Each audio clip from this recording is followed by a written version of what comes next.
পাঠিয়ে দিন 9840 নাম্বারে। আমরা চলে যাচ্ছি আমাদের প্রথম অতিথির কাছে তার ঘটনা শুনতে। আর আশা করছি যে আপনাদের অনেক ভালো লাগবে।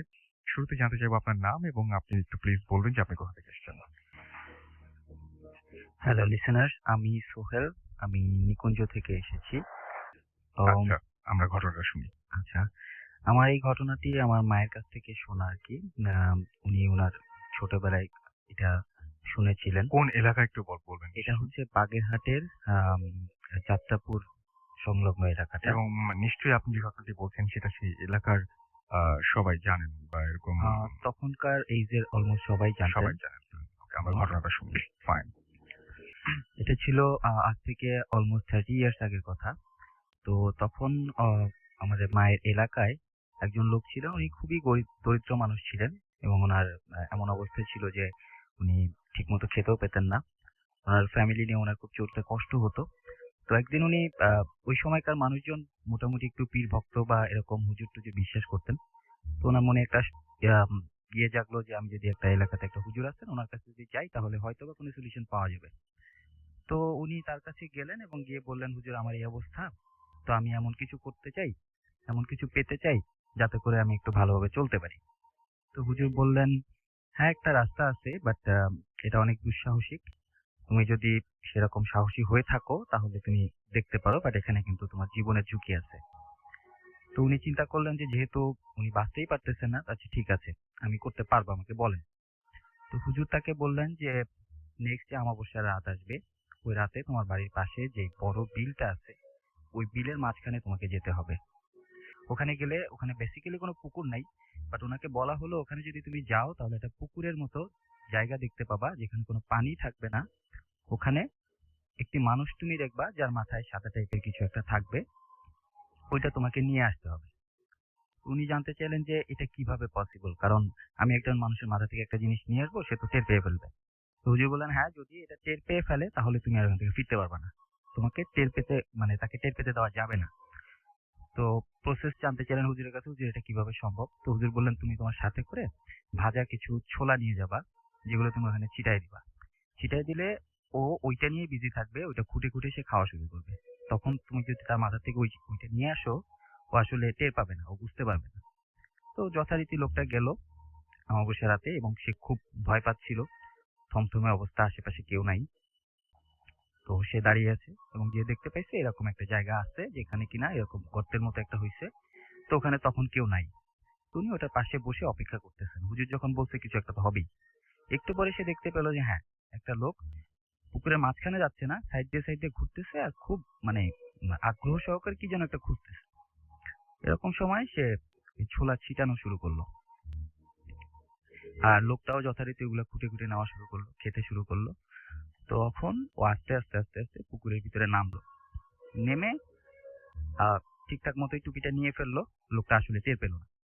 তখন সে আরো বেশি কিছু ছোলা ওখানে ছিটিয়ে দিয়ে ও বাড়িতে চলে আসলো। সহি সালামতে সে চলে আসতে পারছে, কোনো প্রবলেম হয়নি রাস্তায়। এরপরে সে যেটা হচ্ছিল, ওই টুপির ভিতর থেকে সে যা চায়, যেটা তার মনে যেটা চায় সেটা সে ওখানে চায় এবং কিছুদিন পরে তার সে সেটা পেয়ে যায়। এভাবে চলতে আসে, খুব ভালোই যাচ্ছে তার দিন।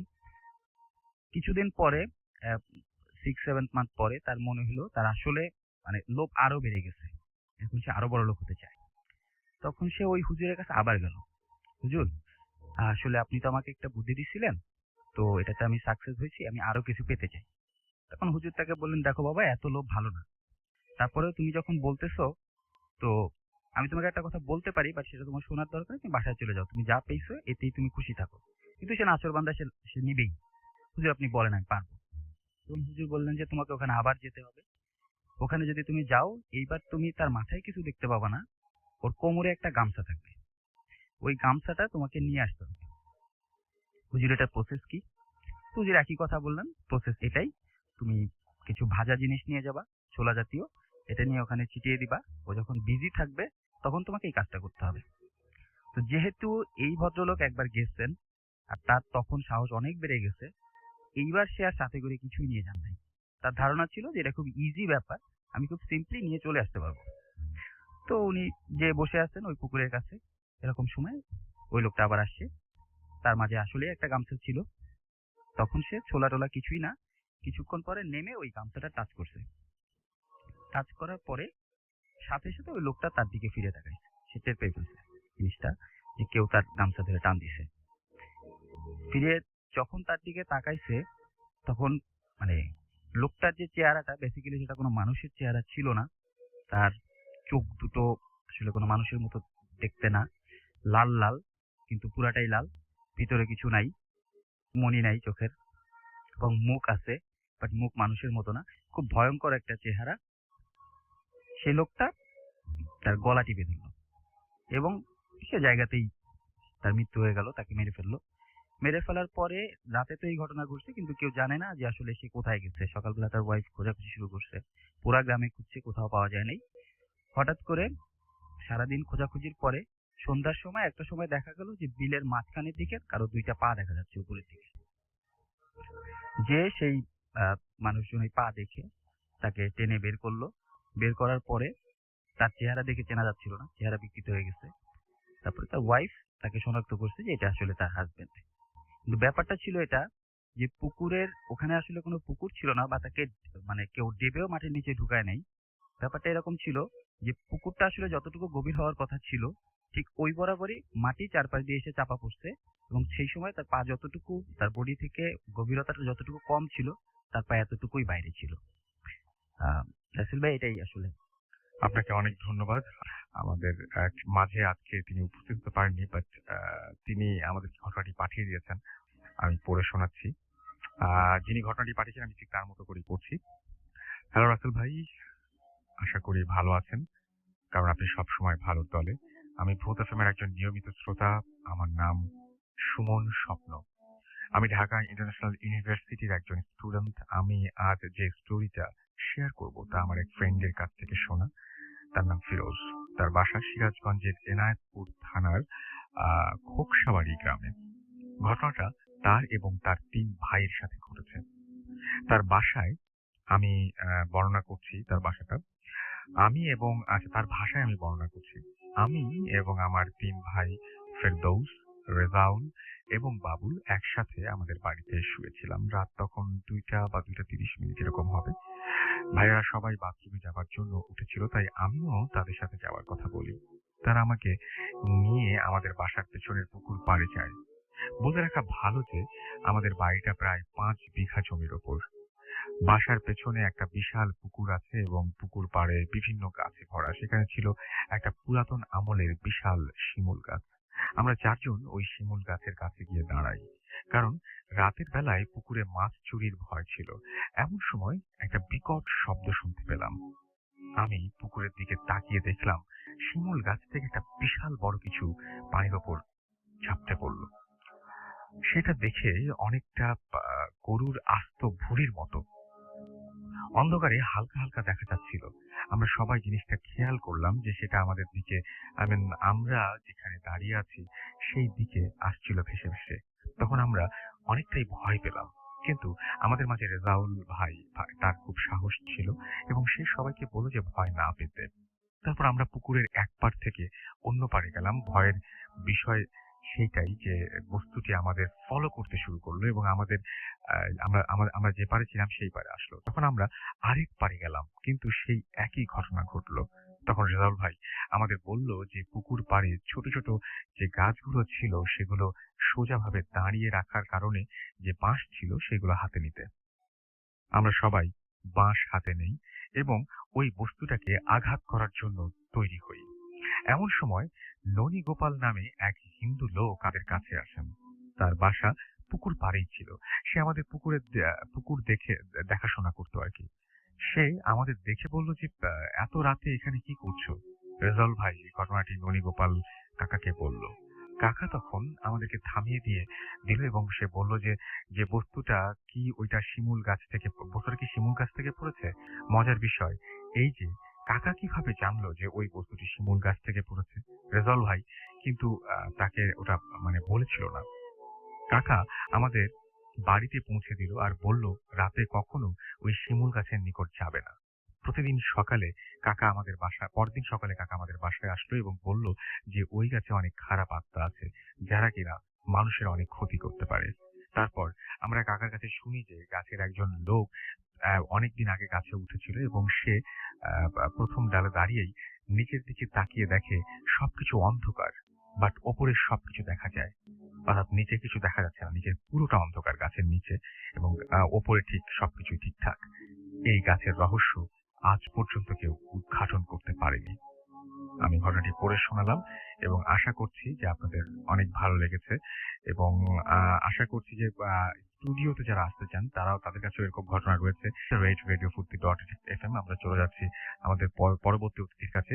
শুরুতেই জানতে চাইবো আপনার নাম এবং আপনি কোথা থেকে এসেছেন, তারপরে প্লিজ আপনি আপনার ঘটনাটি শুরু করবেন। হাই লিসেনার্স, আমি আনিল আহমেদ। আমি আসছি কাঁঠালবাগান থেকে। তো আমি এখন যে স্টোরিটা বলবো, এটা আমরা 3টা ফ্রেন্ড ছিলাম ওখানে। তো এটা শুরু হয় 2008-এ। আমি আর আমার এক ফ্রেন্ড এজাজ সন্ধ্যার দিকে বের হয়েছি আমরা আড্ডা দিব। আমাদের আরেকটা ফ্রেন্ড ছিল তাসনিম, ওর সঙ্গে অনেকদিন দেখা হয় না। তো আমি আর এজাজ ডিসাইড করি যে আমরা এখন তাসনিমের বাসায় যে খোঁজ জেনে আসবো ওর কি অবস্থা, এতদিন নাই কেন। তো আমরা ওর বাসায় যাই। যাওয়ার পর ডোরে যখন নক করলাম, তাসনিম এসে বলে যে দোস্ত তোরা ছাদে যেয়ে বস, আমি আসতেছি। তো আমরা ছাদে চলে যাই। ওর ছাদ ছিল হচ্ছে এক সাইডে কিছু টব রাখা, টবে গাছ টাছ, অ্যান্ড আরেক সাইডে একটা পানির কল আছে। আর মাঝখানে কিছু ইট টিট রাখা ছিল কনস্ট্রাকশনের জন্য। তো আমরা ইটের উপর বসে আড্ডা দিচ্ছি। তো একটু পর তাসনিম এসে জয়েন করে আমাদের সঙ্গে। তো আমরা আড্ডা দিচ্ছি। একটা পর্যায়ে আমরা ডিসাইড করি যে আজকে রাতে আমরা এখানেই থাকবো, সারা রাত আড্ডা টাড্ডা দিব, তারপর সকাল হলে চলে যাবো। তো তাসনিম একটু পর নিচে চলে যায়, আমাদের জন্য খাবার আনার জন্য। একটা বক্সে করে শ্যামাই নিয়ে আসে আর দুটো চামচ নিয়ে আসে। তো আমাদের দিয়েও ডিনার করতে চলে যায়। আমি আর এজাজ ওই ইটগুলোর উপর বসে শ্যামাটা খাচ্ছি। তো হঠাৎ করে আমি খেয়াল করি আমার পিছনে কে যেন হাঁটতেছে। একদম স্পষ্ট আমি শুনতেছি, কারণ তখন অনেক রাত আর আশপাশে একদম নিশ্চুপ। আমি শুনতে পাচ্ছি শব্দ। আমি ফার্স্টে এরকম কেয়ার করলাম না, খেয়ে যাচ্ছি। তো একটু পর আবার শব্দটা হয়। শব্দটা এবার আস্তে আস্তে আমার লেফট সাইডে এসে থামে, আমার গায়ের সঙ্গে একদম। তো আমার সমস্ত রুম দাঁড়িয়ে যায় শব্দটা শুনে। তো আমি এটার দিকে তাকাই, দেখি ও আমার দিকে তাকায় আছে। ওকে জিজ্ঞেস করার পর ও বললো ও শব্দটা শুনছে। এবার আমার পাশে এসে থামলো, সে শব্দটা শুনতে পেয়েছে। তো এরপর যা হয়, আমরা শুনতে পাচ্ছি শব্দ, একবার এই সাইডে শব্দ হচ্ছে, আবার ওইদিকে শব্দ হচ্ছে। তো এখন হঠাৎ করে হলো কি, পানির কলটা থেকে হঠাৎ করে পানি পড়তে থাকে। আমরা দুজনই স্পষ্ট শব্দ শুনছি পানি পড়তেছে। ততক্ষণে আমাদের খাওয়া শেষ। আমি আর এজাজ গেলাম হাত ধুবো। তো যেয়ে দেখি কিসের পানি পড়তেছে, পুরো জায়গাটা একদম খটখটে শুকনো, এবং আমরা দুজনে মিলে ওই কলের চাবি একটা ফোঁটাও ঘোরাতে পারি নাই। কলটা নষ্ট। তাসনিম আসার পর ওকে আমরা জিজ্ঞেস করি, যে ভাই এরকম হয়েছে, পানি পড়তেছিল, শব্দ শুনলাম, কল তো ঘুরাইতে পারলাম না। তখন ও আমাদের যেটা বলে যে এই কলটা প্রায় 2-3 সপ্তাহ ধরে নষ্ট। আমরা একটু অবাক হলাম। তারপর তাসনিমকে সব খুলে বললাম, এরকম পায়ে হাঁটা শব্দ পাইছি, এরকম পানি পড়ছে, কি ব্যাপার ভাই। তখন ও আমাদের যেটা বলে, ওর ছাদে এরকম প্রায়ই হয়, উল্টা পাল্টা সব দেখে, বাট তারপর আবার চলে যায়। তো এরপর যেটা হয়, ওর সিঁড়ি ঘরের উপর পানির ট্যাঙ্কি, ওখানে বসার একটা ব্যবস্থা করা আছে, সিঁড়িতে উঠতে হয়। তো আমরা ওখানে উঠি, অনেকক্ষণ হাসাহাসি করতেছি, আমরা একটু বিদ্রুপই করছি। তো যাই হোক, একটু পর তাসনিম পাগলের মতন হাসি শুরু করে, আউট অফ নো ওয়্যার। কোনো রিজন নেই, কোনো কিছু নেই, পাগলের মতন হাসতে থাকে সে। হাসতে হাসতে সে হঠাৎ করে বলে, দোস্ত আয় আমরা এখন ছবি তুলবো। আমি একটু বিরক্ত হই, কারণ এই রাতের বেলা অন্ধকারের মধ্যে ছবি তুলবো, আমাদের কারো কাছে তো যে মোবাইল আছে ফ্ল্যাশ লাইট নেই, কিভাবে ছবি তুলবে। তো তাসনিম বলছে না তুলবই তো। আমি একটু বিরক্ত হয়ে ওর দিকে পিঠ দিয়ে বসি। পিঠ দিয়ে বসে আমি সিগারেট ধরাবো।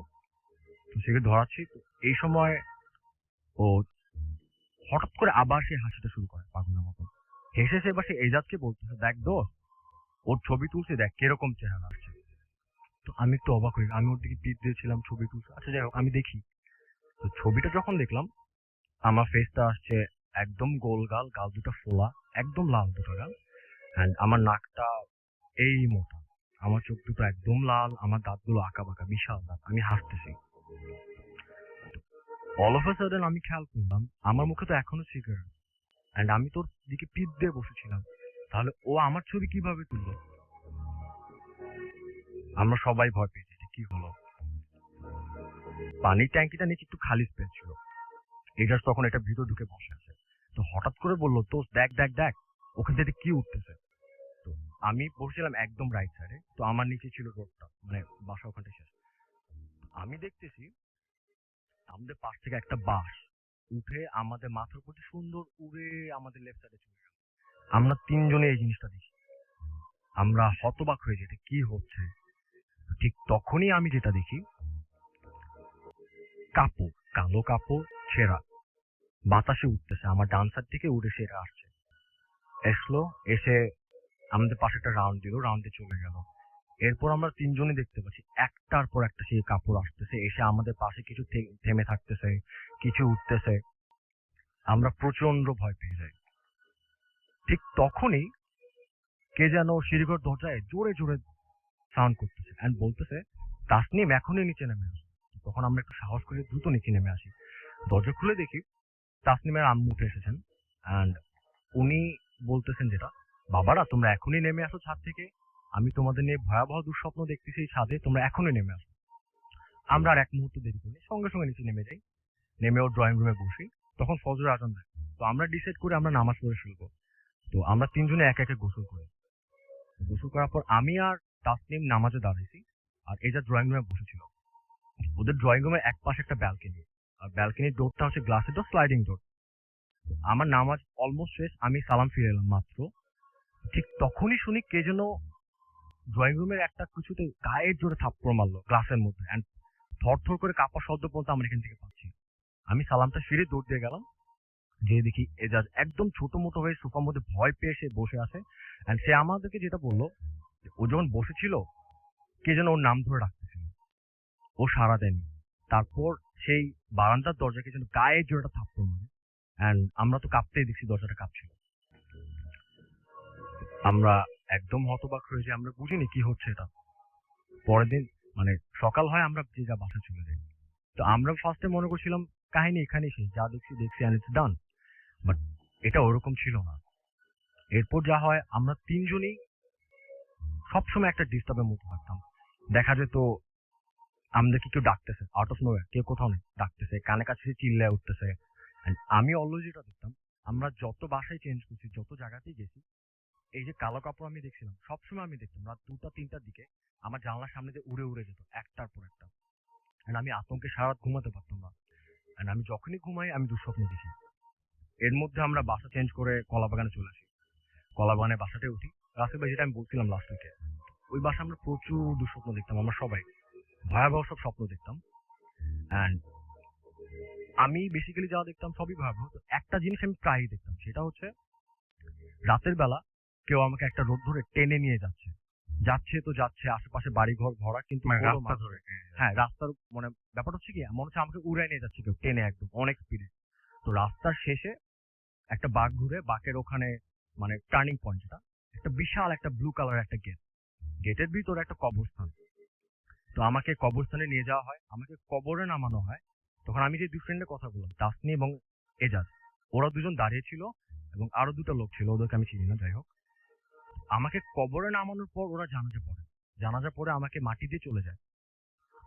এই স্বপ্ন আমি বেশ কয়েকবার দেখি, বেশ কয়েকবার। তো এর মধ্যে আমার একটা ফ্রেন্ড ছিল শান্ত, ও একদিন আমাকে এসে বললো, দোস্ত চল একটা কাজ করি, আমরা সিলেটে যাই, ঘুরে আসি। তখন আমার একটু মন টন খারাপ, কারণ এভাবে হচ্ছে তো আমি খুবই সমস্যা ছিলাম। তো আমি ভাবলাম ঠিক আছে, তো মানে ঘুরে আসি কোথাও থেকে। তো আমি আমার দুই ফ্রেন্ডকে বলি, এজাজ এবং তাসনিমকে, দোস্ত চল আমরা সিলেট যাই, ঘুরে আসি। তো প্ল্যান ওইভাবে যাবো। তো আমরা যাই, রাতের বেলা ট্রেনে উঠি। আমরা প্ল্যান করছিলাম আমরা যাবো জাফলং, সিলেটে জাফলং এ যাবো, ওখানে ওই নদীটার ওখানে যে ঘুরবো। তো ট্রেনটা মধ্যরাতে এসে থামে শ্রীমঙ্গল স্টেশন। তো হঠাৎ করে আমরা ওই তিন ফ্রেন্ড ডিসাইড করি যে না, আমরা শ্রীমঙ্গলেই নেমে যাবো। তো শান্ত ফার্স্টে রাজি হয় না, বাট আমরা জোর জোর করে নেমে যাই। আহ, নামার পর তখন ঘড়িতে এক্স্যাক্টলি 4টা বাজে। আমরা কিছু ছবি টবি তুলি, আর ছবিগুলো একটু অন্যরকম আসে। কিছু কিছু ছবিতে দেখা যায় আমরা তো চারজন 4 হাইটের, ওখানে ছবি আসছে আমাদের চারজনের একই হাইট। আর অনেক ভয়াবহ ব্যাপার আছে, বাট যাই হোক। এরপর যেটা হয়, আমরা স্টেশন থেকে বের হই, বের হয়ে তখন কোনো ট্রান্সপোর্ট কোনো কিছু নাই, কোনো রিক্সা টিক্সা কিছু নাই। তো হঠাৎ করে একটা রিক্সাওয়ালা আসে, এসে আমাদেরকে এক্স্যাক্টলি শুদ্ধ বাংলায় বলে, ভাইয়া আপনারা কোথায় যাবেন, আমি আপনাদেরকে নিয়ে যাবো, আপনি বলেন। এক্স্যাক্টলি এভাবে আমাদেরকে বলে। তো আমরা একটু অবাক হই, কারণ শ্রীমঙ্গলে রাতের বেলা একটা রিক্সাওয়ালা এসে শুদ্ধ বাংলা বলছে। যাই হোক, আমরা উঠে পড়ি। সে আমাদের চারজনকে নিয়ে খুবই দ্রুত টেনে নিয়ে যায়, খুবই দ্রুত। মনে হচ্ছিল আমরা উঠতেছি বাতাসে, এত দ্রুত সে টেনে নিয়ে যায় রিক্সা। একটা মোড়ে নিয়ে আসে, মোড়ের ওখানে একটা মার্কেটের মতন, এটার উপরে হোটেল। তো আমরা হোটেলে উঠি, উঠে একটা রুম নেই, ছাদের মধ্যে রুমটা। ওখানে 3-4টা রুম ছিল। আর আমি ফার্স্টে পড়ে নেই, তখন ওই ফ্লোরটা পুরো খালি, কেউ নাই, শুধু আমরা এই একটা রুমে আমরা যে কজন আছি। তো রুমটা ছিল একটা ডাবল বেড, একটা টেবিল, একটা সিঙ্গেল বেড, তারপর একটা টেবিল, পিছনে একটা খালি একটা স্পেস, পিছনে ছোট্ট একটা। তো আমি শুয়ে পড়ি, কারণ আমি একটু টায়ার্ড হয়ে গেছিলাম। শোয়ার পর আমি সেই দুঃস্বপ্নটা আবার দেখি, এক্স্যাক্টলি সেম ভাবে আমাকে টেনে নিয়ে যাচ্ছে। অ্যান্ড শেষ মাথায় সেই ব্লু গেট, গেটটা খুলে যায়, আমাকে কবরে নামানো হয়। আমার ফ্রেন্ড দুজন আর ওই 2 লোক জানাজা পড়ে, পরে আমাকে রেখে চলে যায় মাটিতে। But এবার যেটা দেখি, পরের দিন আমার বাবা মা আসেন আমার কবর জিয়ারত করতে। তো তখনই আমার ঘুমটা ভেঙে যায়। তো ভেঙে দেখি আমার ফ্রেন্ডরা তখন ফ্রেশ ট্রেশ হচ্ছে, উঠে গেছে ওরা অলমোস্ট। তো যাচ্ছি আমরা, তারপরে আমরা ডিসাইড করি আমরা এখন বাইরে চলে যাবো। তো আমরা বের হয়ে যাই। তো আমরা যাবো লাউয়াছড়া যাবো, সিলেটের লাউয়াছড়া শিমুল। তো লাউয়াছড়া বনটা ক্রস করে আমরা সামনে হাঁটতে থাকি। রেলটা ক্রস করার পর ওখানে একটা মসজিদ পড়ে, মসজিদের পর একটা রানীর বাড়ি আছে, ইংল্যান্ডের এক রানী ছিলেন সম্ভবত, কাঠের একটা বাড়ি। তো এটা ক্রস করে আমরা সামনে যেতে থাকি। আমরা প্রায় অলমোস্ট 2 ঘন্টার মতন হাঁটি, অলমোস্ট প্রায় 2 ঘন্টা হেঁটে কিছু চা বাগান ক্রস করি। ক্রস করার পর একটা ছোট একটা বাড়ির মতন ছিল, পুরো ঘরের মতন। ওখানে একটা মহিলা আর কিছু বাচ্চা বসেছিল, মহিলাটা কিছুটা রান্না করতেছিলেন। তো আমরা মহিলার কাছে গিয়ে বলি আমাদের একটু পানি দেন, পানি খাবো। তো পানি খাই। খাওয়ার পর আমরা লেফট দিকে একটা রোড ধরে যাওয়া স্টার্ট করি। তখন মহিলাটা দৌড়ে আসে আমাদেরকে বলে যে ভাইয়া ওইদিকে যাবেন না, এটা প্রাইভেট এরিয়া, ওখানে যাওয়া নিষেধ, ওখানে ক্ষতি হবে। তো আমরা কেয়ার করি না, দূর আমরা চলে যাই। কিছু দূর যাওয়ার পর একটা গেটের মতন ছিল। গেটটা কি অনেক পুরনো, একদম ধ্বংস প্রায়, just 2টা থাম্বা দাঁড়ায় আছে, কিছু কাটাতা। তো আমরা গেট দিয়ে ঢুকি, ঢুকার পর হাতের ডানে একটা পাহাড়, মোটামুটি বড় পাহাড়। আমরা পাহাড়ের উপর উঠি। তো উঠে আমরা ছবি টবি তুলতেছি। তো হঠাৎ করে খেয়াল করি আমি, একটা বৃদ্ধ লোক বসে আছে, টাক মাথা আর একটা পাঞ্জাবি পরে। সে হঠাৎ করে আমাদের উদ্দেশ্য করে বলে, তোমরা এখানে কেন আসছো? এটা তো তোমাদের আসার জায়গা না, তোমাদের তো ক্ষতি হবে, তোমাদের অবশ্যই ক্ষতি হবে, আর অনেক কিছু বলে। আমরা তখন কেয়ার করিনি। তো হঠাৎ করে শান্ত চিৎকারটা আমরা ডাকি, দোস্ত এদিকে আয়, আমি শ্বাস নিতে পারতেছি না। তো আমরা 3জন দৌড়ে ওর কাছে যাই। তো ও তখন হাঁপাচ্ছে, একদম শ্বাস নিতে পারতেছে না। তো তাড়াহুড়ো করে ওকে আমরা ধরাধরি করে নিচে নামি। আমরা যেই গেটটা ক্রস করি, ওই যে যেই 2টো থাম্বা ছিল, সাথে সাথে ও একদম ঠিক হয়ে যায়, একদম শ্বাসকষ্ট সবকিছু চলে গেছে, পুরো ভালো মানুষ। এখনো বলতেছে দোস্ত আমি আর সিলেটে থাকবো না, আমি ঢাকা চলে যাবো। তো আমরা তখন চলে আসতেছি। আমাদের যাওয়ার সময় যে রাস্তাটা আমাদের 2 ঘন্টার উপর লাগছে, ওটা আসার সময় এক ম্যাক্স আমাদের 20 মিনিটের মতন লাগছে। আমরা বুঝলাম না কিভাবে এত তাড়াতাড়ি আমরা চলে আসলাম। তারপর আমরা হোটেলে আসি, হোটেলে এসে প্যাকটা করে ওকে বাস স্ট্যান্ডে নিয়ে যাই। তো ও হানিফের বাসে চলে আসবে। যখন ওকে আমরা বাসে উঠাচ্ছি, একটা লোক আমার দিকে ভয়ানক দৃষ্টিতে তাকিয়েছিল। তো বাস ছেড়ে দেয়, আমি ক্যারকনে চলে আসি হোটেলে। আর যখন আমরা আবার হোটেলে ব্যাক করি, তো তখন যেটা হয়, আমরা ফিল করি যে আমরা রুমে আরো অনেকে আছে, and আমরা ফিস ফিস শব্দ শুনছি আমরা সবাই। তো তখন যেটা হয়, আমি অসুস্থ হয়ে পড়ি হঠাৎ করে। আমার খুবই খারাপ লাগে, মনে হয় যে আমার শরীরে অনেক ওজন বেড়ে গেছে, আমি নড়তে পারতেছি না। তো তখন আমি ফ্রেন্ডকে বললাম, দেখ ভাই আমার তো খুব খারাপ লাগতেছে, আমি কি করবো? তোরা আমাকে সাজেশন দেয় যে তুই শুয়ে পড়, শুয়ে রেস্ট নে। তো আমি শুয়ে পড়ি। তো হঠাৎ করে চোখ খুলে দেখি আমি রুমে একদম লাইট নাই, অ্যান্ড ওয়াশরুমে লাইটটা ছাড়া। আমার মুখের উপর একটা ফেস, লাল, একদম লাল চোখ, সে গরম নিঃশ্বাস ছাড়তেছে, আর আমাকে সে বলতেছে তুই তো আছিস। অ্যান্ড আমি তখন বিছানা থেকে একটু নড়তে পারতেছি না। এই টাইমে ঠিক এই এক্স্যাক্টলি ওই টাইমটায় দরজা খুলে যায়, তাসনিম রুমে ঢুকে, অ্যান্ড সঙ্গে সঙ্গে সমস্ত লাইটটা জ্বলে ওঠে, ওখানে কোনো মানুষ নাই। আমি তখন ধরফরে বেড থেকে উঠি, উঠে জিজ্ঞেস দোস্ত এজাজ কই, এজাজ কই? ও বলে এজাজ তো রুমে ছিল, but আমরা এজাজকে খুঁজে পাচ্ছি না। তো তখন দেখি যে সিঙ্গেল বেডটা ছিল, ওই টেবিলের পিছনে এজাজ বসে আছে, মাটিতে বসা, ওয়ালে হেলান দিয়ে, ও সিলিং এর দিকে তাকায় আছে, ওর চোখ একদম শূন্য দৃষ্টি। ওকে আমরা যতই ডাকতেছি ও নড়াচড়া করে না, কিছুই করে না। তো এর মধ্যে যেটা হয়, আমি খুবই অসুস্থ হয়ে পড়ি, আমি একদম নড়াচড়া করতে পারতেছিলাম না। তারপর আমি শুয়ে পড়ছি, তাসনিম, আমার শরীর পুরো ঠান্ডা হয়ে যায়, তখন সে আমার শরীর মালিশ করা শুরু করে। ও তখন ভয় পেয়ে যায়, এটা কি হলো? হঠাৎ করে তখন এজাজ কথা বলে ওঠে, তাসনিমকে সে বলে, তাসনিম তুই এখনই ওকে নিয়ে যা, আর নাহলে ওর ভয়াবহ ক্ষতি হবে, তাড়াতাড়ি নিয়ে যা, আমি ঠিক আছি, আমার ব্যাপারে চিন্তা করিস না, তোরা যা। তো আমরা সঙ্গে সঙ্গে নেমে যাই। তখন আমার এত খারাপ অবস্থা, ওর ব্যাপারে চিন্তা করার মতন অবস্থা আমার ছিল না। আমি আর তাসনিম নিচে নেমে যাই, নিচে নেমে একটা ডাক্তারখানায় যাই। ওখানে একটা ডাক্তার ছিলেন, ফার্মেসির মতো। ডাক্তার আমার হার্টবিট চেক করে দেখলেন আমার হার্টবিট 200-210। তো আমরা খুব ভয় পেয়ে যাই। তো এরপর যেটা হয়, আমরা সঙ্গে সঙ্গে ডিসাইড করে আমরা চলে আসবো।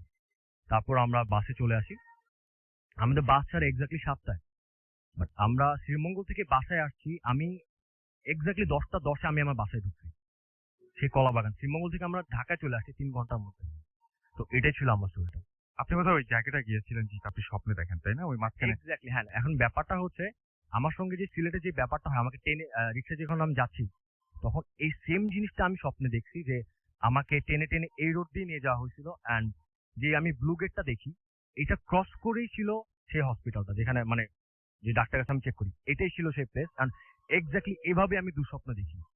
বাট তারপর যাই হোক চলে আসি আমরা, আল্লাহর রহমতে বেঁচে যাই। এটা ছিল রাসেল ভাই আমার স্টোরিটা। ওকে।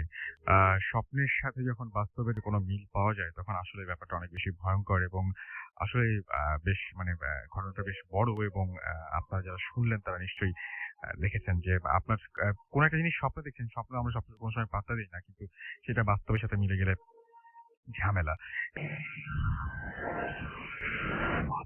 FM haunted by Airtel.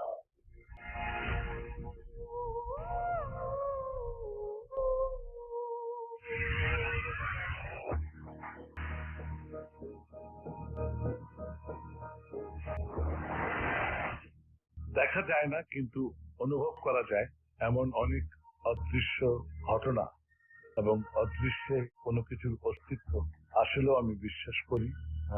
যেটা আমাদের ধর্মগ্রন্থে আছে, জিনের উপস্থিতি আছে, এটা আমার অনেক প্রত্যক্ষ অভিজ্ঞতা আছে এর মধ্যে। ভূত যেটা বলে এটা হয়তো কোনো পুরনো শব্দ, এটা সিম্বলিক ওয়ার্ড, ঠিক আছে।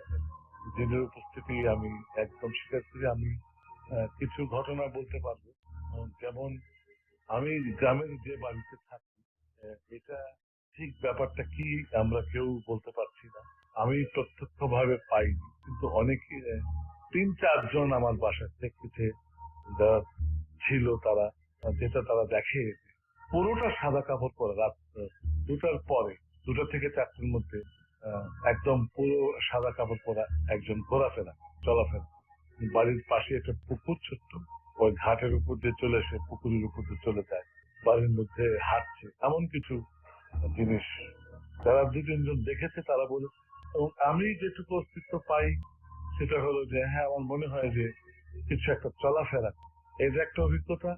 আর একবার আমার ধানমন্ডির বাড়িতে আমি কোনো একটা কারণে 9টি মাস লাইট এবং বিদ্যুৎ পাখা এবং বিদ্যুৎ ছাড়া ছিলাম, কেমন লাগে দেখ। সে সময় আমার একটি ঘটনা মনে আছে, রাত্রে যখন গভীর রাতে তাহাজ্জুদে নামাজ পড়ার সময় একবার আমি দেখেছি আমার দরজায় টোকা দিচ্ছে, টোকা দিয়ে আমাকে শুধু টোকা দিচ্ছে, কোনো কথা নাই, বার্তা নাই, কিন্তু পরপর আমি 3বার টোকাটা পেয়েছি। আমি আর দরজা খুলি নাই, দেখার চেষ্টা করি।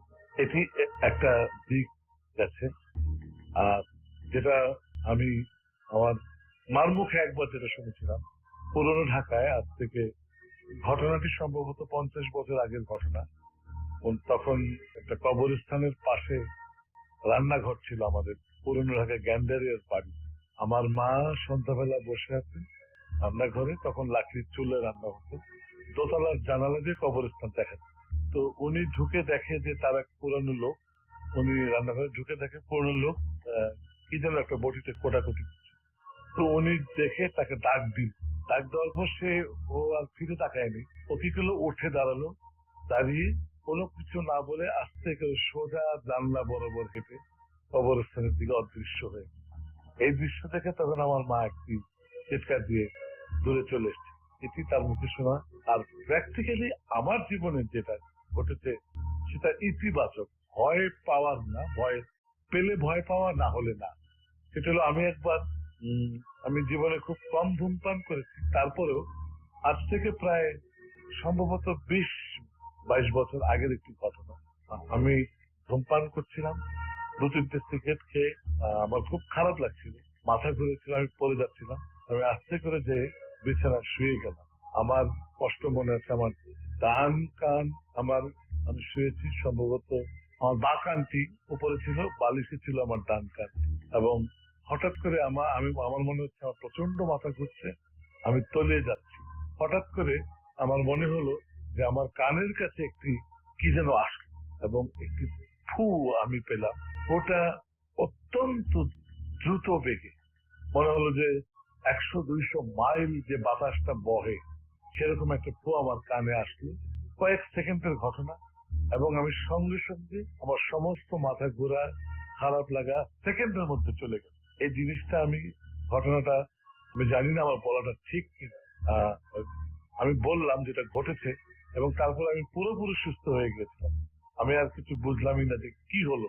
আমার আজও মনে আছে সেটা, যে এত জোরে একটা ফু, কিন্তু কে দিয়ে গেল ফু আমি কিছুই জানলাম না, কিছুই দেখলাম না, অদৃশ্য রয়ে গেল। এটা যদি বৈজ্ঞানিক ভাবে কেউ ব্যাখ্যা করতে চায়, এটা তোমার ইলিউশন হতে পারে। হয়তো তুমি শুয়ে থেকে তোমার ভালো লাগা লেগেছে, তোমার অবচেতন মন বলছে তোমার ফু দিচ্ছে, আসলে তা না। একদম আমি বাস্তব বলতে পারবো, সত্যি সত্যি কেউ ফু দিয়ে গিয়েছে। এই ঘটনাটি আমার খুবই খুবই মনে পড়ে। বলছিলেন ফেরদৌস ওয়াহিদ, অনেক অনেক অনেক ধন্যবাদ আপনার এই ঘটনায় এই মুহূর্তে আমাদের সঙ্গে অনেকদিন পরে আজকে জয়েন করেছেন বাবু ভাই, এবং আমরা বাবু ভাইয়ের কাছে আছি তার ঘটনা শোনাতে, এবং তিনি বলছিলেন যে কিছু ঘটনা দেশের বাইরের কিছু ঘটনা বোধহয় শোনাবেন না? থ্যাংক ইউ রসুল ভাই, ভালো ইয়া মোস্ট ওয়েলকাম। বাইরের ঘটনা আছে আর দেশের ঘটনা আছে, কোনটা আগে শেয়ার? আমরা বাইরের ঘটনা দিয়ে তাহলে শুরু করি। বাইরের ঘটনা থেকে শুরু করি। ঘটনাটা কয়েকদিন আগে আমার ফ্রেন্ড পাঠিয়েছে, ও নেভাদাতে থাকে, রিনোতে। ওখান থেকে ও ওখানে মানে আর কি যখন প্রথম যায় 3-4 বছর আগে, তো ওখানে যে ওই টাউনটা বেশ ছোট, এবং যেহেতু এটা মানে বেশ লাস ভেগাসের কাছে, মানে সবসময় জমজমাট থাকে, কিন্তু ও যেখানে থাকে জায়গাটা আর কি আপনার নিরিবিলি, ওখান থেকে একটু বাইরে গেলে আর কি ক্যাসিনো সিটি। এনিওয়ে, ও যে জায়গাটা থাকে, যে গলিটাতে, ওখানে আপনার তার পাশেই একটা গ্রোসারি স্টোর ছিল, সেখানে ও কাজ করতো। প্রথম যে ওখানে কাজ করতো, তো একদিন রাতে যেটা হয়, ও কাজ করছে, রাত প্রায় 11টা-12টা বাজে, এরকম সময় ওর কাজ শেষ হয় আর কি। তো দোকানের কাজ শেষ করে বাইরে আসে, বাইরে এসে আর কি একটু রিফ্রেশ হয়। রিফ্রেশ হওয়ার পরে দেখে যে ওর গাড়ির কাছে, গাড়ি যেখানে পার্ক করা ছিল, ওখানে একটা মেয়ে দাঁড়ায় আছে, মধ্যবয়সী একটা মেয়ে।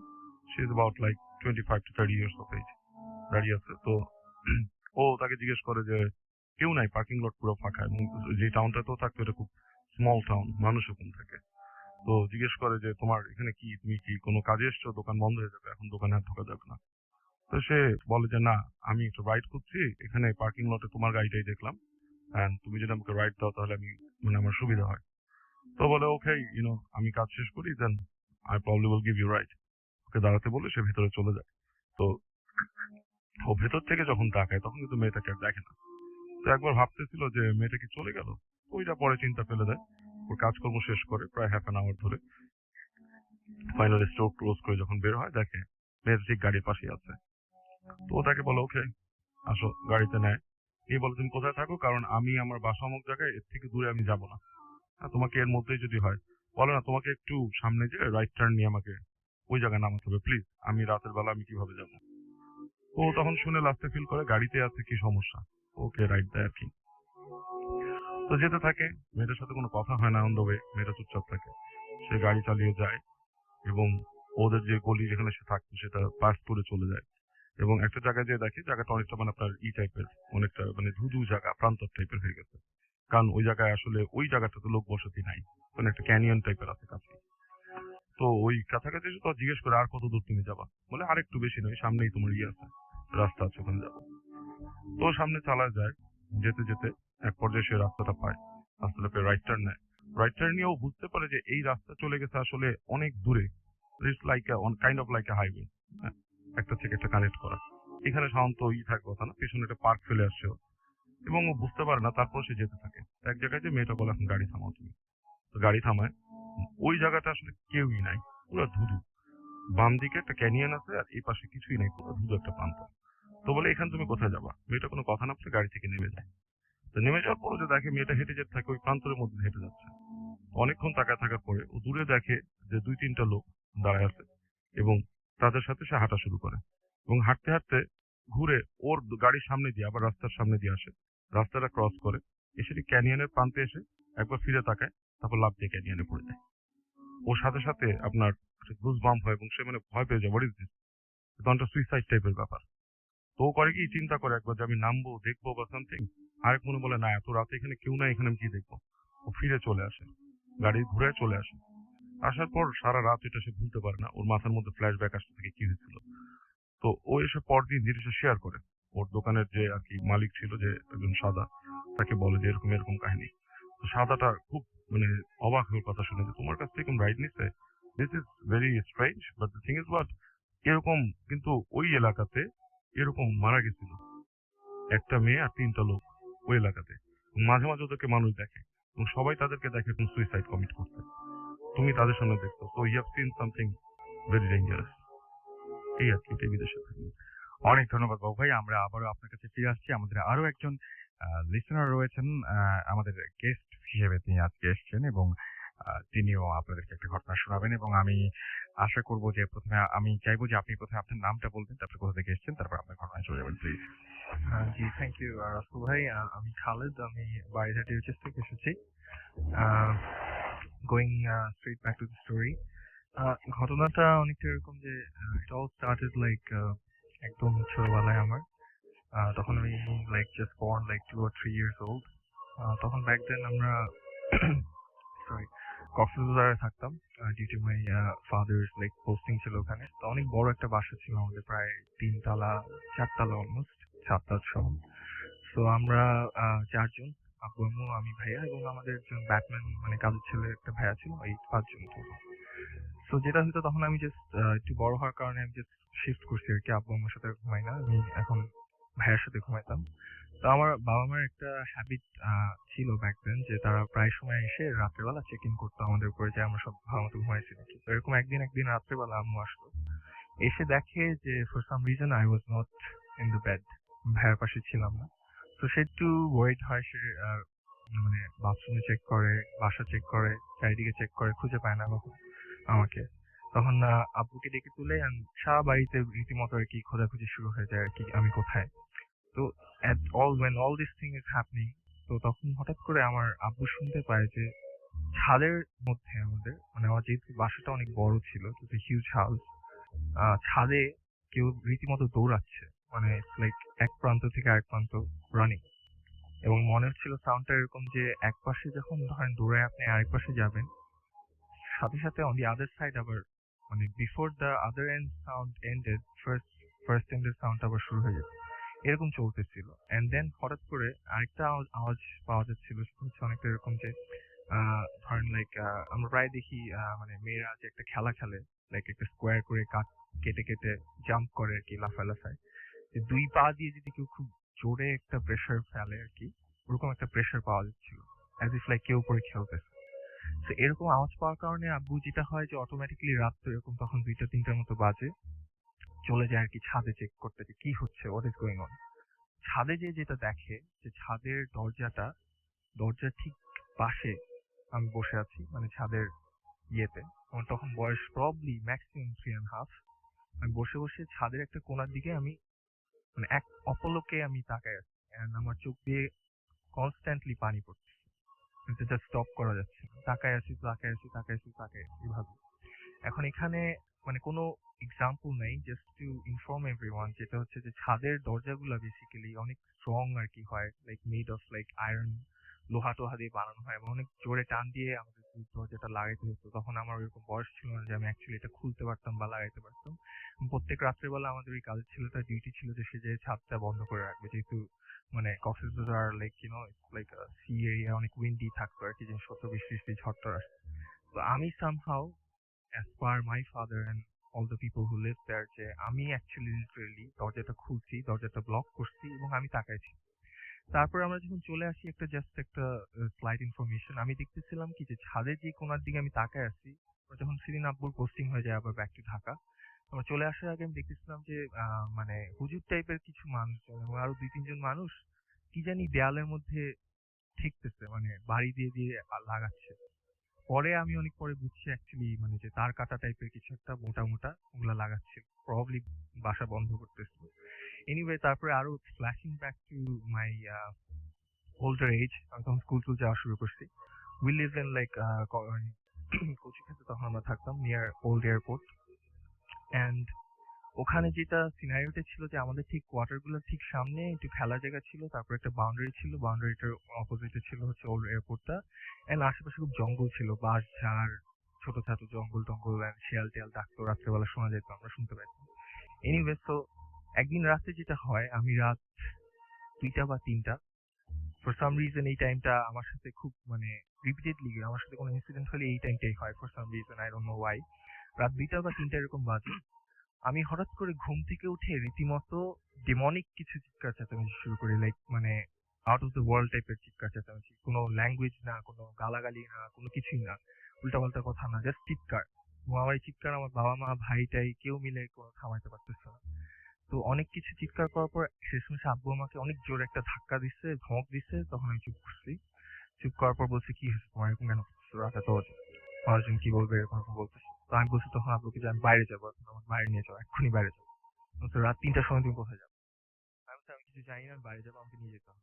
তো আব্বু বলছে, না নিয়ে যাবো। তখন আমি আবার চিৎকার শুরু করি, তখন আমাকে চিৎকার থামানোর জন্য আব্বু বলে, ওকে ফাইন, যাবো চলো। তখন আমি বলছি যে তুমি দাঁড়াও, এখানে বসো, আমি আসতেছি। কোথায় যাচ্ছে? আমি আসতেছি। যে আমি কি করি, আমার আব্বুর স্যান্ডেল জোড়া নিয়ে আসি। স্যান্ডেল জোড়া নিয়ে এসে আব্বু বিছানা বসেছিল, আমি আমার এই পার্টটা আমার এক্স্যাক্টলি মনে আছে, I don't know Y again. যে আমি বসে বসে আব্বুর পায়ে, বেসিক্যালি আব্বুর পা উঠায় আব্বুর পায়ের মধ্যে আমি স্যান্ডেল গুলা পরাই দিচ্ছি, স্যান্ডেল লাগাই দিচ্ছি। স্যান্ডেল লাগাই আমি আব্বুকে বলছি যে আমাকে কোলে নাও। কোলে নিল। আব্বু বললো, এখন কোথায় যাবো আমরা? বলছিলাম বারান্দায় যাবো। বারান্দায় যাবো কেন? বারান্দায় চলো, আমি দেখাচ্ছি। বারান্দায় গেলাম। বারান্দায় যাওয়ার পর আমাদের ব্যালকনি থেকে ঠিক বাঁশ ঝাড়টা যেখানে ছিল, বাঁশের যে জঙ্গলটা ছিল, মানুষজন বললো ওই জায়গাটা অতটা ভালো ছিল না, যদি আমি যাই না, এরকম কোনো, তখন ছোট ছিলাম, আমি কোনো ইনফরমেশন জানতাম না এগুলা। ওই জঙ্গলটাকে পয়েন্ট করে রীতিমতো আব্বু কোল থেকে এক হাত দিয়ে পয়েন্ট করে আমি বলতেছিলাম ওখানে যাবো। আমি তখন আবার চিৎকার চেঁচামেচি শুরু করি, and একটা টাইমে সেন্সলেস হয়ে যাই, and I have no memory of it.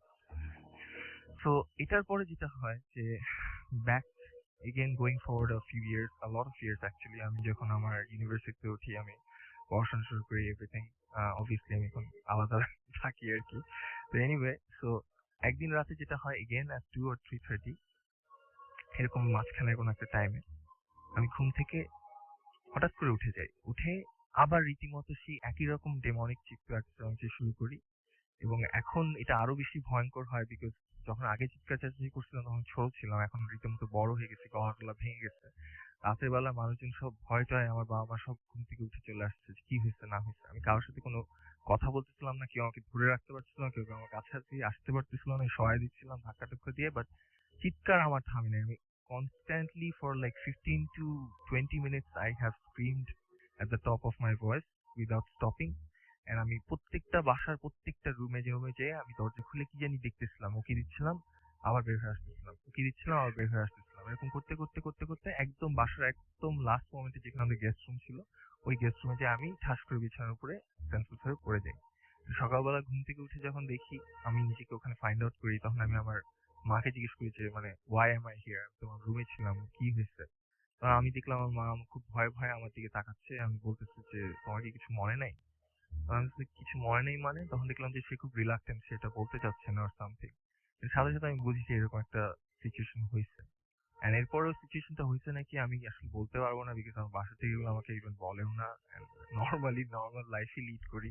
তো যেহেতু আমার কোনো সেন্স থাকে না যে কি হচ্ছে না হচ্ছে, so I can't even say যে it has not happened, and I don't know why it happens to me. আমার এটা কোনো explanation নাই, কোনো দুঃস্বপ্ন বা কোনো খারাপ কিছু চিন্তা ভাবনা বা কোনো কিছু এরকম কোনো মেমোরি আমার থাকে না, বাট জাস্ট ঘুম থেকে উঠে চিৎকার, and it's scary like hell.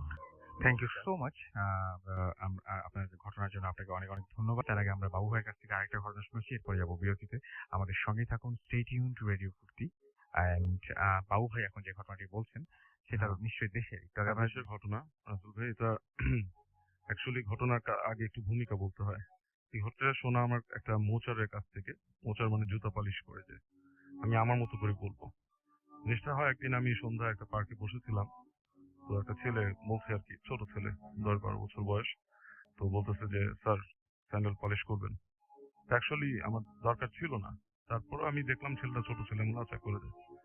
তো দেখে স্যান্ডেল পলিশ করতেছে এবং সে মানে একটু খেয়ালি টাইপের ভাবে করতেছে কাজটা, মানে একদিকে তাকায় আছে, মানে দূরে লেকের কাছে একটা গাছের কাছে তাকায়। আমি বললাম যে কিরে কি দেখিস?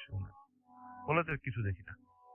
আমি আবার অনেকক্ষণ পরে বললাম যে তুই ওদিকে টাকা যায় কি দেশ কেউ দাঁড়ানো আছে? আমি তাকালাম, কেউ নেই। আমি বললাম কাহিনী কি, কই থাকিস? জিজ্ঞেস করার পরে বলতেছে ওই গাছের কাছে একটা বুড়ি আছে, আপনি দেখেন। আমি বলছি না, কোথায়? কোনো বুড়ি নেই গাছের কাছে এমনি। কাহিনী কি, কি দেখো বুড়ি? পরে আমি জিজ্ঞেস করলাম যে কই থাকিস, সেই হ্যান ত্যান। তো ছোটখাটো কাহিনী বলতে যে তার লাইফ স্টাইল বলা শুরু করলো, মানে লাইফ স্টোরি। লাইফ স্টোরিতে কিছু বিশাল ভৌতিক ব্যাপার স্যাপার বের হয়ে আসলো। যেমন তাকে আমি তখন বললাম যে তুই ভূতের কাহিনী, তোদের এখানে ভয়ের কিছু ঘটে কিসে? তখন সে বলল যে আমার বাবা সহ আমরা যে বাসায় থাকতাম সবটাই, এই জায়গাটাই খুব ভয়ঙ্কর ছিল। আমরা ঢাকায় পরে চলে আসি ওই কারণেই, এবং তারপর থেকে তার পরিবারের সবাই মোটামুটি এই ধরনের জিনিস দেখে এবং প্রায় তাদের সাথে জিনিসটা হয়। এখন ঘটনা আমি শুরু করি, আমার মতো করে বলি, ওর মতো করে বলতে তো হবে না। প্লিজ, সেটাই মনে হয় ভালো হবে। হ্যাঁ হ্যাঁ, সেটা হচ্ছে ওরা থাকতো হচ্ছে দিনাজপুর সাইডে, মানে যে জায়গাটা, মানে ওইটা কি দিনাজপুরই তো মনে হয় বলে, ওই যে পঞ্চগড় যে জায়গাটা, পঞ্চগড়, হ্যাঁ পঞ্চগড়, উত্তরবঙ্গ। উত্তরবঙ্গে ওখানে থাকতো আর কি। এনিওয়ে, তো ওখানে থাকতো, ওরা গরিব ছিল, ওর বাবা খুব গরিব ছিল এবং তারা মনে করেন দিন মজুর খাটতো আর কি। দিন মজুর খাটতো এবং তাদের জামা জমি এক সময় বন্ধক দিয়ে বিক্রি করে দিতে হয়, বিকজ তাদের পয়সার অভাব ছিল।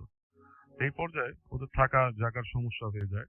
তো তখন ওরা ওখানকার একজন ধনী লোক ছিল, তাকে বলে যে আমাদের থাকার একটু ব্যবস্থা দেন।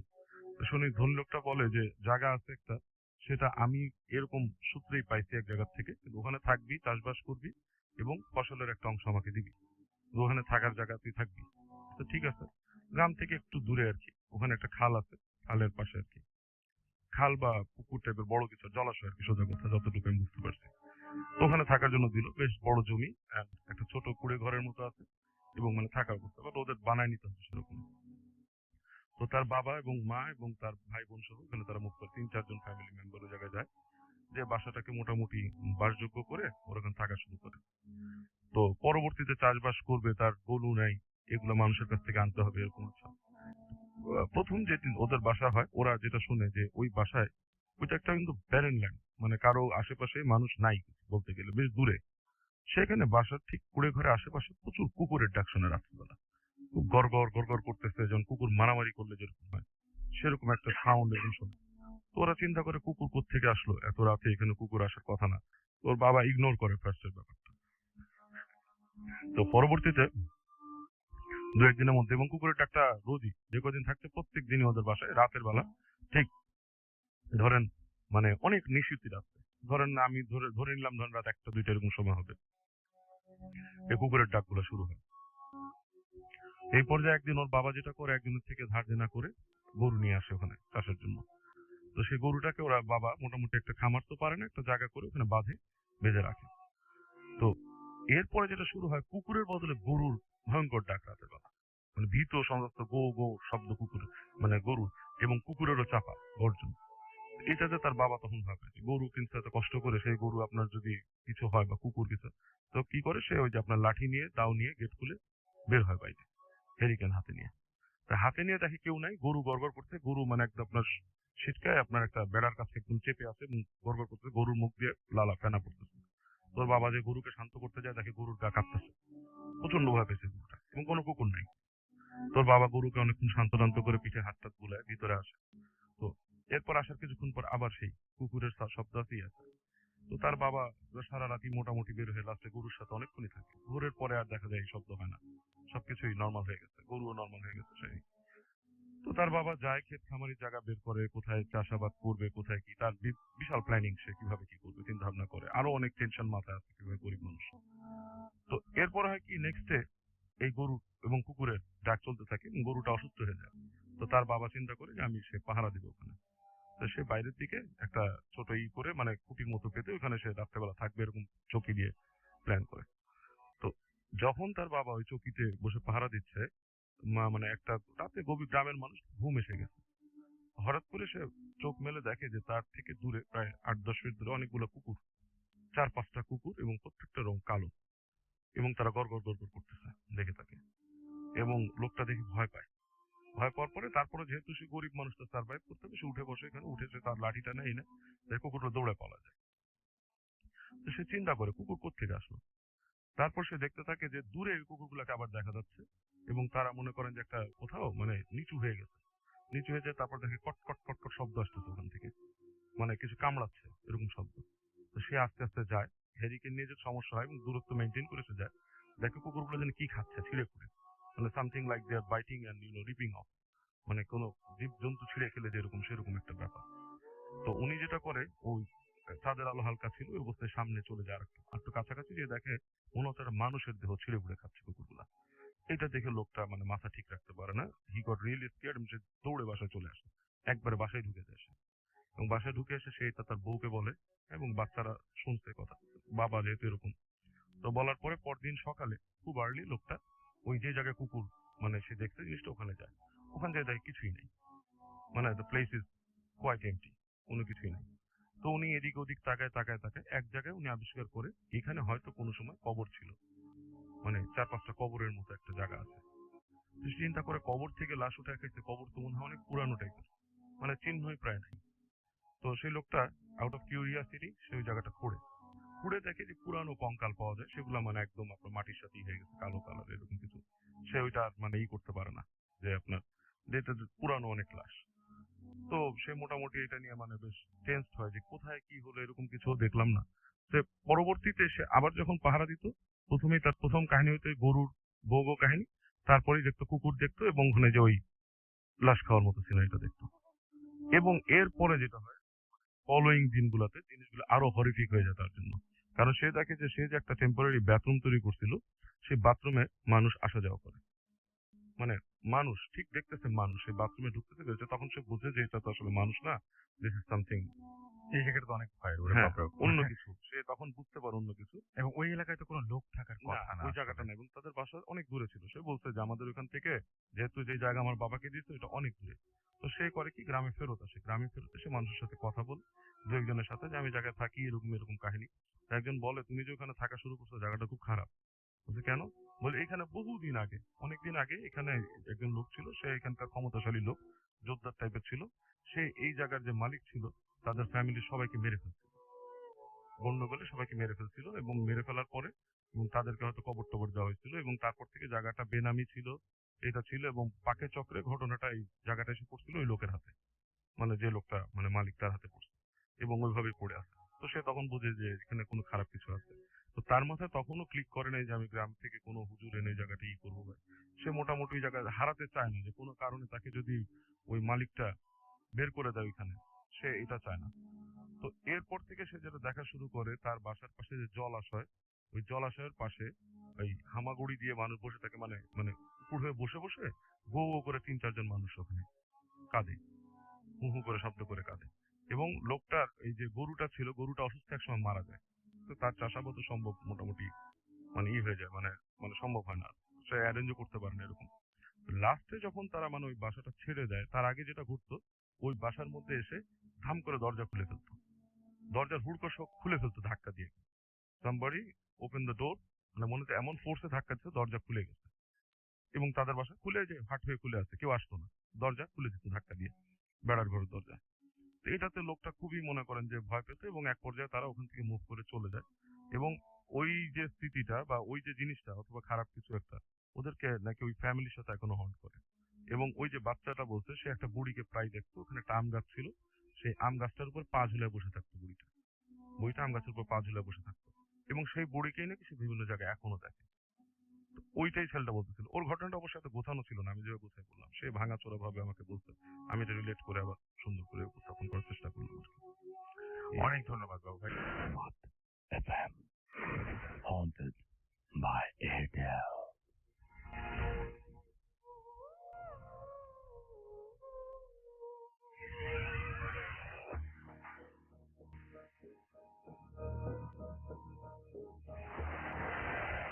আমার নাম মুত্তাকি বিন কামাল।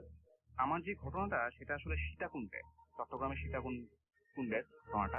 এবং এই ঘটনাটা হচ্ছে এই বছরই জানুয়ারির 6 তারিখ সম্ভবত। সেবার জানুয়ারিতে আমি এবং আমার বন্ধু রবিন চট্টগ্রামে বেড়াতে গেছিলাম, চট্টগ্রামের আশেপাশে ঘুরে দেখছিলাম। তো 6 তারিখে আমাদের প্ল্যান ছিল আমরা সীতাকুণ্ডে যাব। সীতাকুণ্ডে দেখার মধ্যে আছে হচ্ছে সীতাকুণ্ড ইকো পার্ক আর চন্দ্রনাথের পাহাড়। চন্দ্রনাথের পাহাড়ে যেই দেখার বস্তুটা হচ্ছে যে মন্দিরটা, চন্দ্রনাথের মন্দির খুব পুরনো, এবং ওই মন্দিরে অনেক তীর্থযাত্রীও আসেন পুরো ভারতের বিভিন্ন অঞ্চল থেকে, এবং অনেক পর্যটকও আসেন আসলে। তো আমাদের প্ল্যান ছিল আমরা মোটামুটি 8টার দিকে পৌঁছে গিয়েছিলাম সীতাকুণ্ডে। আমাদের প্ল্যান ছিল যে আমরা সীতাকুণ্ড পাহাড়ে ইকো পার্কটা পুরোটা দেখে শেষ করে দুপুরের মধ্যে চন্দ্রনাথের পাহাড়ে গিয়ে শেষ করে তারপর সন্ধ্যার মধ্যে চিড়িয়াখানায় ফিরে যাব।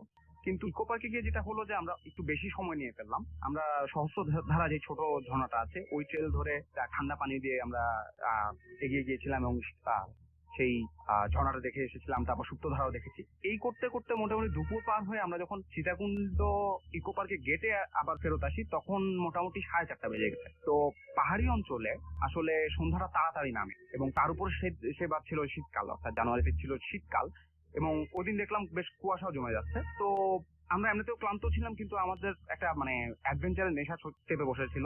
তো আমরা ভাবছিলাম যে আচ্ছা আমরা এক কাজ করতে পারি, আমরা আজকে চন্দ্রনাথের পাহাড়টা দেখেই যাব। তো আমরা করলাম কি, গেটের থেকে একটা সিএনজি নিয়ে 10 মিনিটের মধ্যে পৌঁছে গেলাম হচ্ছে পাহাড়ের গোড়ায়। তারপর আমরা ওই প্রধান গেট দিয়ে ঢুকে, চন্দ্রনাথের পাহাড়ের প্রধান গেট দিয়ে ঢুকে ওঠা শুরু করলাম।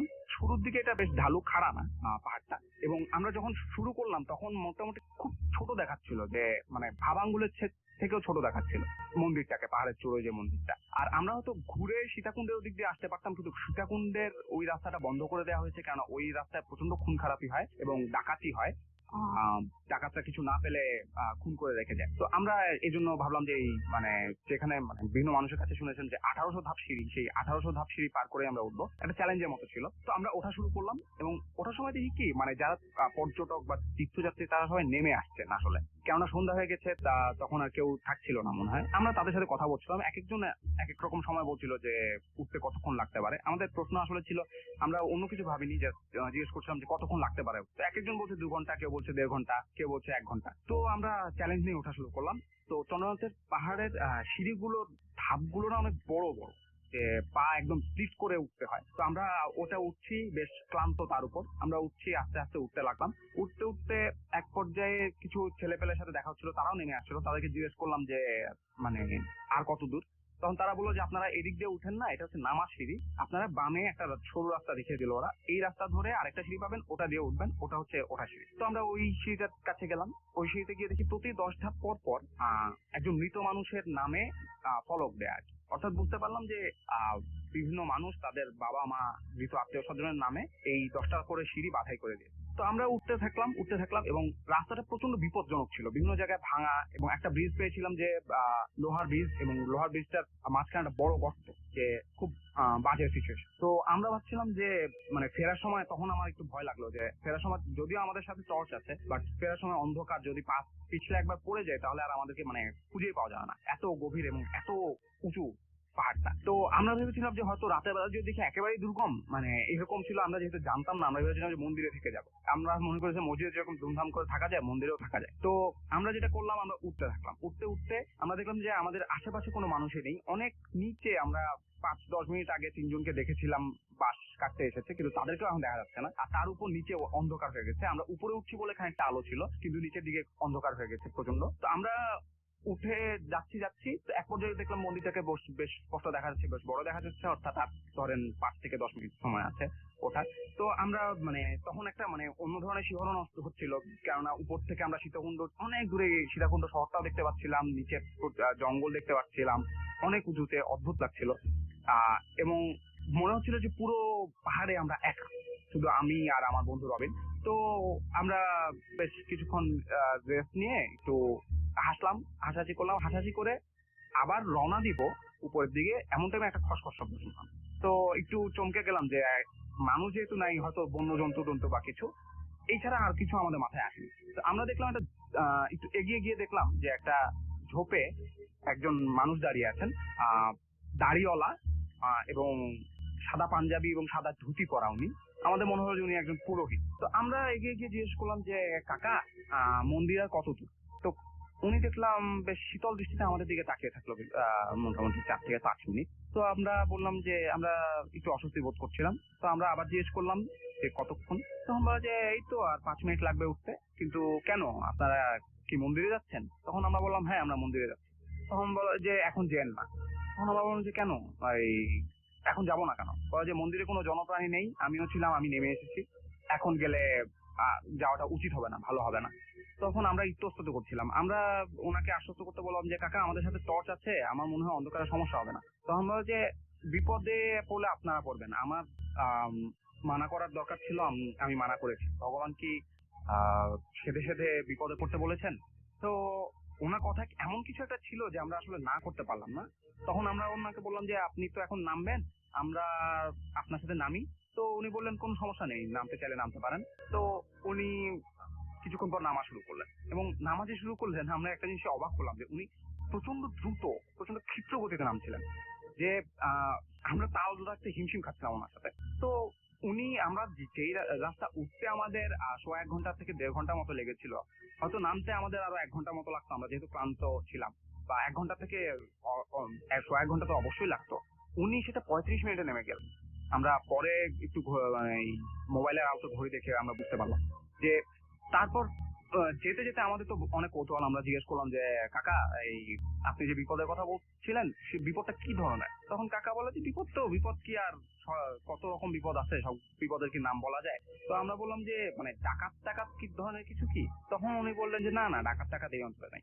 আমরা একটু অবাক হয়ে গেলাম যে ঘটনা কি, মানে উনি মানে ডাকাত এতক্ষণ শুনে আসলাম ডাকাতে ভরা, মনে হলো যে গিজগিজ করতে ডাকাতে, এখন বলতেছে যে ডাকাত নাই। তখন আমরা বললাম যে তাহলে ডাকাত নেই তো কি বন্য জন্তু? বলে যে বন্য জন্তু এই অঞ্চলে কোনো খুব একটা বেশি নেই। তো আমরা একটু মানে চিন্তা করছিলাম, হঠাৎ করে আমার মাথায় চিন্তাটা আসলো। আমি কাকাকে জিজ্ঞেস করলাম কাকা আপনি কি অশরীরী কিছুর কথা বলছেন? তো কাকা ধুপ করে দাঁড়িয়ে গেলেন, দাঁড়িয়ে গিয়ে বললেন যে কিছুই বললেন না আসলে। উনি দাঁড়িয়ে গিয়ে আমাদের দিকে তাকিয়ে রইলেন, মানে অন্ধকারে ওনার চোখ দুটো দেখা যাচ্ছিল, এই জন্য খুব মানে অস্বস্তিকর ছিল এবং উনি কেমন জানি একটা শীতল দৃষ্টিতে বেশ কিছুক্ষণ তাকিয়ে থাকলেন, 3 থেকে 4 সেকেন্ড। তো এরপর দেখলাম যে উনি আবার নামা শুরু করলেন এবং কোনো উত্তর দিলেন না। তো আমরা বললাম যে কাকা আসলে কি অশরীরী কিছু? আমরা তখন মোটামুটি ওনার মানে দাঁড়ানোর ধরন, তাকানোর ধরনে মনে হলো যে আসলেই অশরীরী কিছুর ব্যাপারে উনি বলছেন। তো কাকা বললেন যে না, যে কাকা তখন বললেন যে হ্যাঁ, শুধু মাথা নেড়ে বললেন হুম করে একটা শব্দ করলেন।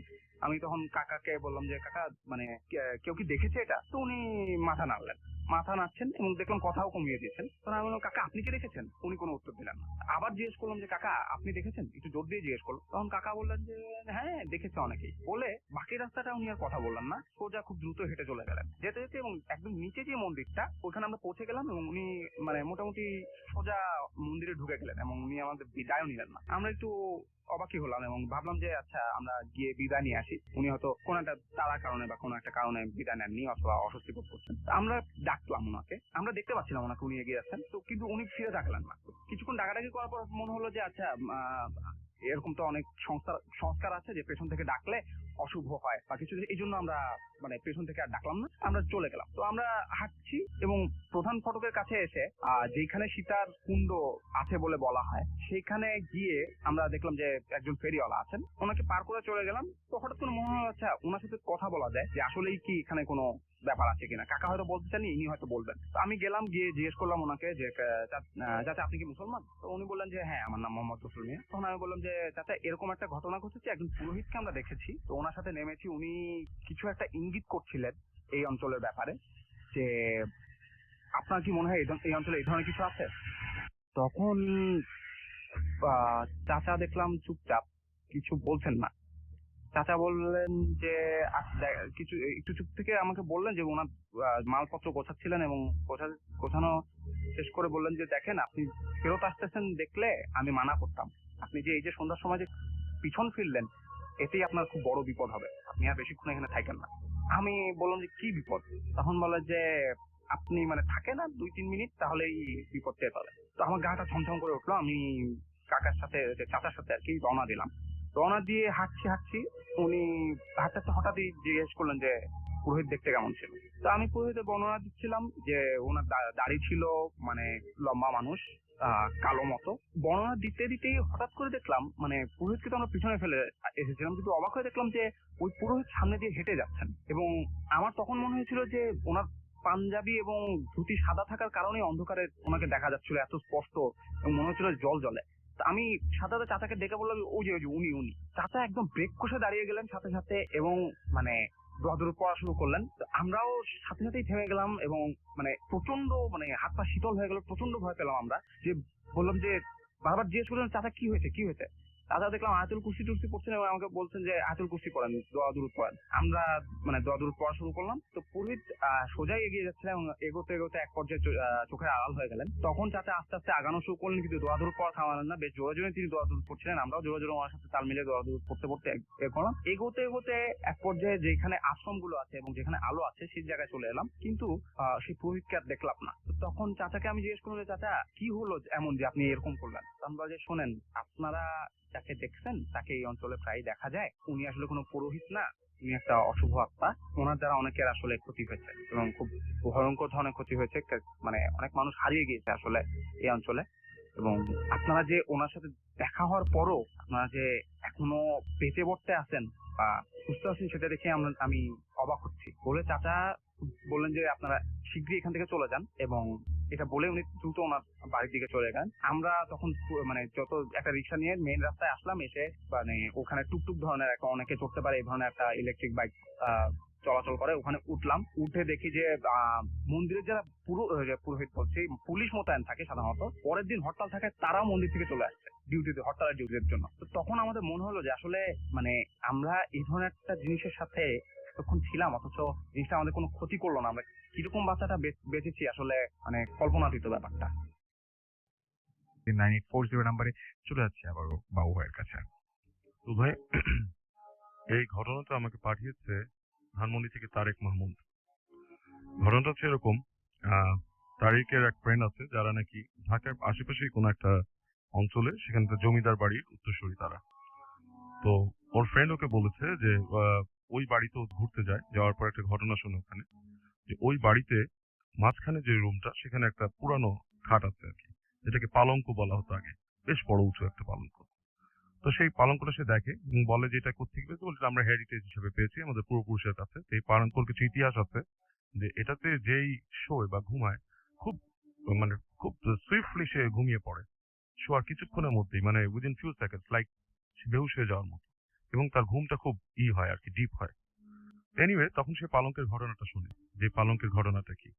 তো ওই বাড়িতে একসময় ওই একটা কাজের মেয়ে ছিল, সে এই পালঙ্কের ঘুমের ব্যাপারটা শুনে, শোনার পর তার খুব কিউরিয়াসিটি হয় যে এই বিছানায় যদি একবার ঘুমিয়ে দেখতে পারতাম কি হয়।